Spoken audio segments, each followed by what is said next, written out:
Alright, ladies and gentlemen, I'm here on the show, and I'm here to do my one NBA recap.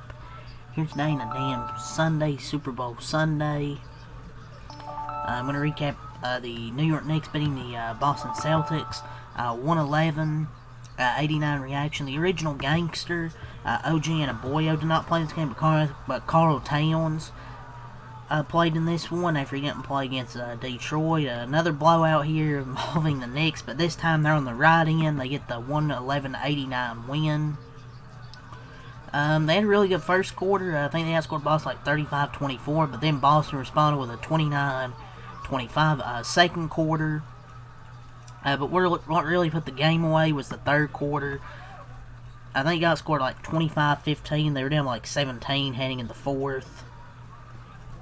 But the Celtics, they suffered, obviously, the big loss here today, but they scored their lowest point total of the season, only 89 points. Knicks played really well defensively, and both these teams now have the same record in the Eastern Conference at 34-19 records. And, yeah, they got scored 25-15 in the third. New York takes a 17-point lead in that fourth quarter, and the C's had a just awful three-point shooting day. They shot 17% from three, only made 7 out of 41 tries, and the Knicks shot 40% from three. Jose Alvarado made his Knicks debut, gave a good spark off the bench. I thought he was plus 13 in his 25 minutes out there. In this one, he played, and he also had 3 stocks, 2 steals, and a block, so I thought he looked pretty good in his minutes out there. But yeah, Jalen Brunson, he had 31 in this game. Bounce back game after going 4 of 20 against Detroit, and 0 of 8 on threes. He responded with 31 points and 8 assists on 12 of 21 with 4 of 8 from the field and a plus 20. Boston's win streak snapped at 5, and now they're back tied at second in the standings. Brunson led them with 31. New York had 6 players finish this game in double figures. Jaylen Brown led with 26 points, while they had 4 others in double figures in this one. Man, it's just a well-rounded Knicks team attack and a strong defensive effort to limit Boston only 37% shooting and 17 from 3.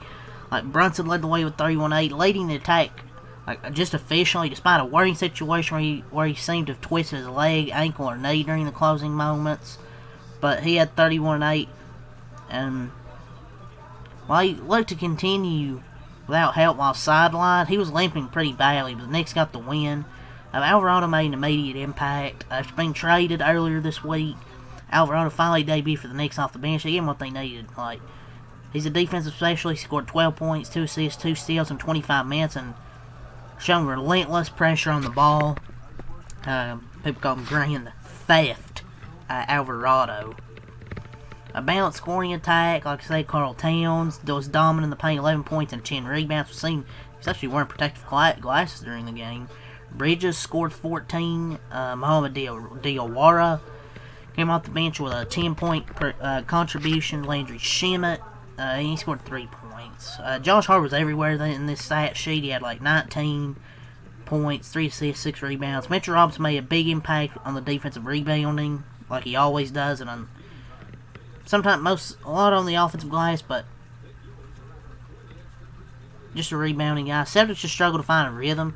They had a hard time hitting threes, only making 7 out of their 41 attempts. The leading scorer was Jaylen Brown, but he was only 11 for 25. Derek White scored 19. The Knicks dominated the game from the start, quickly establishing and commanding 35-24 lead of the first quarter, and maintained that lead throughout the whole game. And so that rises them in the Eastern Conference to second. They're tied with Boston now.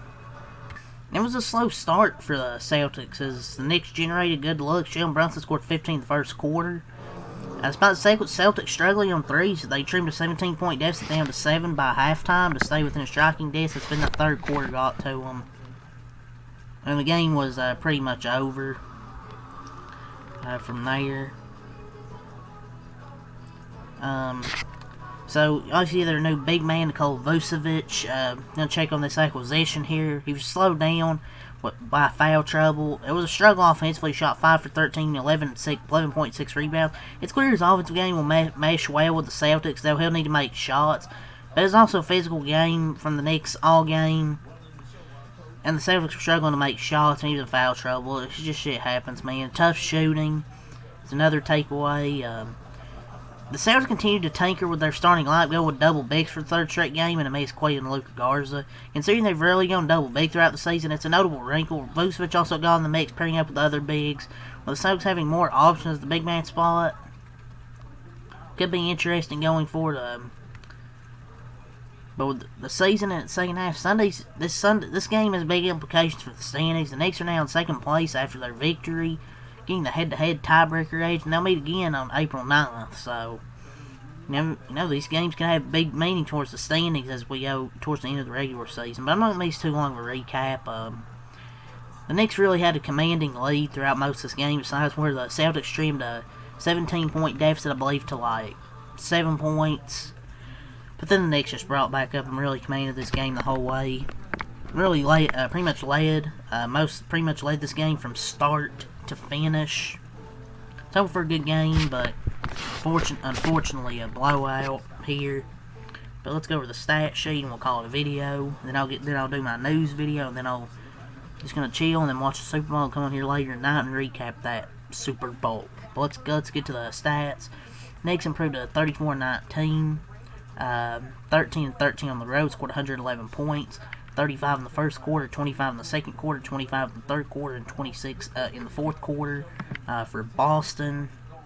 They dropped to 34-19, 17-9 at home, scored 89 points, 24 in the first quarter, 29 in the second quarter, 15 in the third quarter, and 21 in the fourth quarter. Karl Towns, 11 points, 10 rebounds, 3 and 9 from the field. Double-double for Karl Towns. Josh Hart, 19.6 rebounds, 3 assists, 7 of 14 from the field, 2 of 6 from 3. Mikal Bridges, 14 points, 5 of 10 from the field. Landry Shamet, 3 points. Jalen Bronson, 31 points, 12 of 21 from the field, 4 of 8 from 3. 8 assists for Jalen Bronson in this one. Mohamed Diawara, 10 points, 4 of 4 from the field, 2 of 2 from 3. Mitchell Robinson, 5 points, 9 rebounds. Jose Alvarado, 12 points, 5 of 12 from the field, 2 of 6 from 3, 2 assists, 2 steals. Tyler Kolek, 6 points, 2 of 2 from the field, and 2 of 2 from the field and 3. They shot 48% from the field, 14 of 35, 40% from 3, 17 of 24, 71% from the line, 46 boards, 23 assists, only 8 turnovers, 5 steals, 3 blocks, 7 boards, 3 9D boards, and 17 fouls for Boston. Luka Garza, 6 points, 1 of 4 from the field. Ameyas Queta, 4 points. Derek White, 19 points, 7 of 14 from the field, 3 of 9 from 3. Jaylen Brown, 26 points, 11 of 25 from the field. Baylor Shireman, 10 points, 13 rebounds, 3 of 8 from the field, 2 of 7 from 3. Nikola Vucevic, 11 points, 6 rebounds, 5 of 13 from the field, 1 of 6 from 3. Peyton Pritchard, 6 points, 7 assists, 2 of 9 from the field, 1 of 6 from 3. Ron Harper, 3 points. Jordan Walsh, 2 points. And Hugo Gonzalez, 2 points. They shot 37% from the field, 17 from 3, 7 of 41, 14 of 15, 93% from the line, 44 boards, 22 assists, 10 turnovers, 4 steals, 3 blocks, 14 O boards, 30 D boards, and 21 fouls. But yeah, that's all to say for this game here. Leave a like, subscribe for more. Peace.